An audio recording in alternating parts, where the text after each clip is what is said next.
The world is programmed, not elected by you. Have you ever questioned whether the world we live in is truly as free as we believe?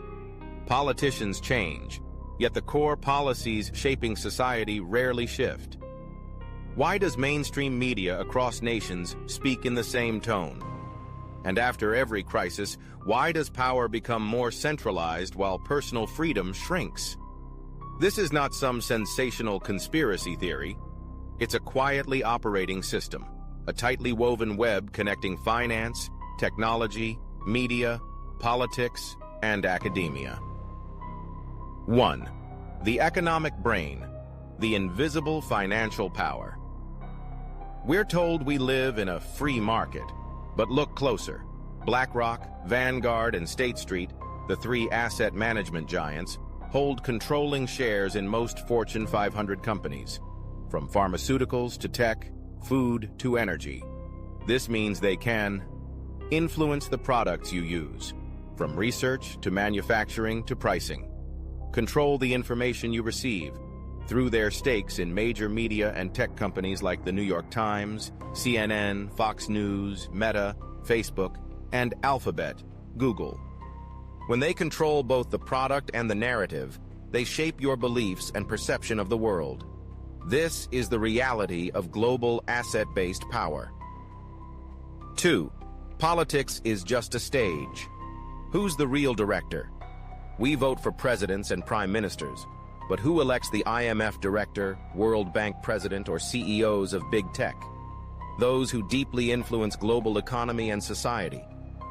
More importantly, who appoints the core members of the World Economic Forum, WEF? At Davos, these individuals, including corporate CEOs, top politicians, scholars, and media representatives, gather to outline the roadmap for your future. They discuss the Great Reset, artificial intelligence, digital governance, and central bank digital currencies, CBDCs, tools designed to monitor and control your transactions and life. The WEF's famous line, "You will own nothing, and you will be happy," speaks volumes. To them, politics is a stage used to legitimize and implement agendas already pre-decided in places where you have no vote. They're not doing politics. They're programming society through politics. 3. Media is not truth. It's a machine that shapes perception. You think major outlets like AP, Reuters, BBC, CNN are objective? In reality, they're closely connected with powerful think tanks such as the Council on Foreign Relations, CFR, Trilateral Commission, and Atlantic Council. Thousands of journalists, editors, and media executives are members of these organizations, attending thought-shaping sessions. The result? A strange, synchronized voice in how major global issues, war, pandemics, climate change, are reported. A dominant narrative drowns out diverse perspectives, aiming to shape public perception, not reflect raw truth. 4. The architecture of compliance. They make you agree. They don't need violence. They create an environment where you willingly comply with what they want. This is achieved through education systems, training obedient citizens to memorize and repeat, not to question and think.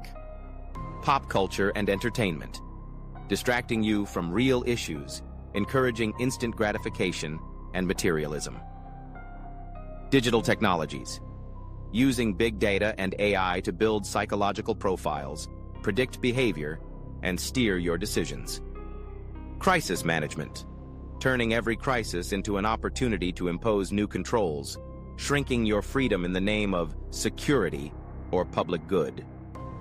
You're not in a prison, yet it feels like you're living within an invisible frame, a matrix where every choice was already pre-written. 5. Who's behind it all? The architects of the system. No one can list them all.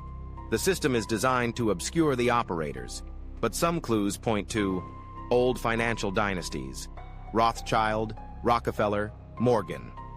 Central banks and global financial institutions, the Fed, BIS, IMF, World Bank, where money is created and global financial policies are decided. Secretive elite clubs, Bilderberg Group, Club of Rome, Trilateral Commission, Council on Foreign Relations, where global elites meet privately to discuss world affairs. Real power doesn't lie in fame. It lies in the ability to manipulate money, information, and law without ever being seen. This video does not call on you to believe blindly. It invites you to ask questions. When a crisis strikes, ask, who benefits? When governments change, ask, does the structure of power really change? And when you feel helpless, ask yourself, is it natural or programmed? The awakening of each individual is the first step. Only when enough people lift the veil can we reclaim the right to decide our own future.